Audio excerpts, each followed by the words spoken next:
As bikes have evolved, so have pedals. It used to be that one pedal did everything, but now that's not the case.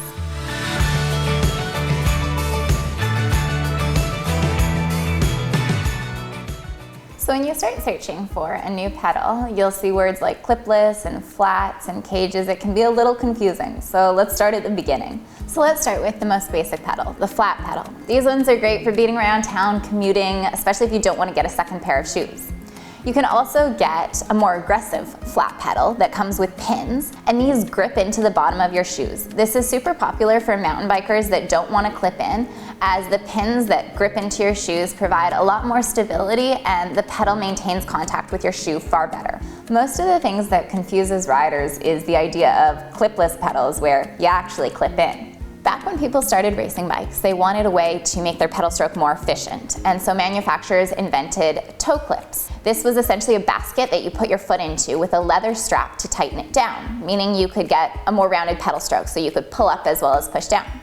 But as manufacturing evolved, they found a new system where you could add a cleat to the bottom of the shoe and a receptacle in the pedal to clip into. So this eliminated the need for the baskets on the front or the toe clips, and so the new system was named the clipless system.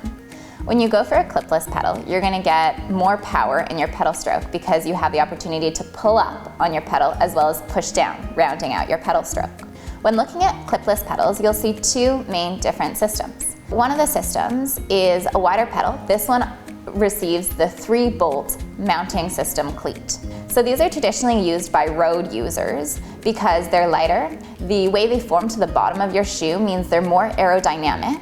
Because the pedal's altogether a little bit bigger, some users find it easier to clip in and out of, so you can factor this in if you're new to clipless pedal riding.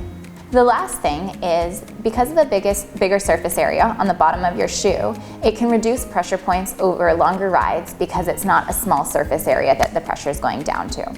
So while the bigger pedals, or the road pedals if you will, that use the 3-bolt cleat mounting system are better for longer rides, and they're a little bit lighter, a little bit more aero, and can be easier to clip in and out of. They're not as great to, one, walk with because the bigger cleat on the bottom of your shoe means it protrudes out a little bit more. If you find your riding includes a fair bit of walking, or you're prone to getting a lot of mud or dirt in your pedal or in your cleat, you might want to look at the smaller clipless pedal. This one uses the 2-bolt cleat mounting system. This pedal also has a couple other benefits. So one, it's far smaller, so it reduces strike points. So if you're going over a lot of roots and rocks and that sort of thing, the smaller surface area means you're not going to run into bumping into a lot of things. Now, with this pedal, you'll find that because the cleat is smaller, it's recessed in the shoe, and there's more grips on the outside of the shoe, more like a traditional walking shoe. So it's far easier to walk in. So if you're touring, if you're off-road riding, or you just do a lot of walking when you're riding your bike, this pedal is going to be great for you. Because this pedal was traditionally made for off-road users, it's super durable, meaning it's going to last a while regardless of what kind of conditions you're putting it in. So while there's a lot of great things about this smaller pedal, there's a couple cons as well. One, it's a little bit heavier. This is negligible. We're talking about like 13 grams here. It's also going to be a little bit less aerodynamic. And because it's a lot smaller, there's a smaller surface area you're clipping into, and so over longer rides you can find that this adds some pressure points and that sort of thing to your foot. So within both pedal systems, there's a lot of different variations. So with the pedal I just talked about, the one that uses the smaller recessed 2-bolt cleat mounting system, which is popular for off-road users, you've got a lot of different options with these pedals.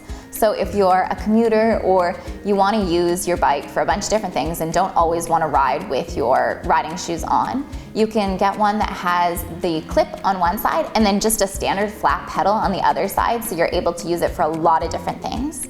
You can get one that has a bigger surface area for the cleat receptacle, or you can get the smallest option, which literally just receives the cleat. And this one's going to be the lightest and the most aerodynamic.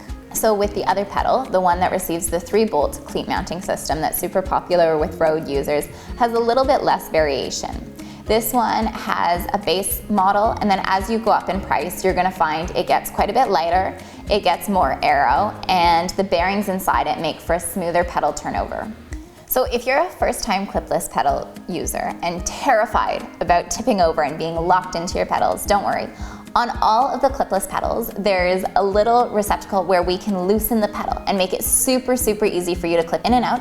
And then as you get more confident in your riding, we can slowly tighten it and make it a little bit better for power transfer. If you have any more questions or you want some help picking out the right pedal for you, you can live chat with us or give us a call in store. We'd be happy to help.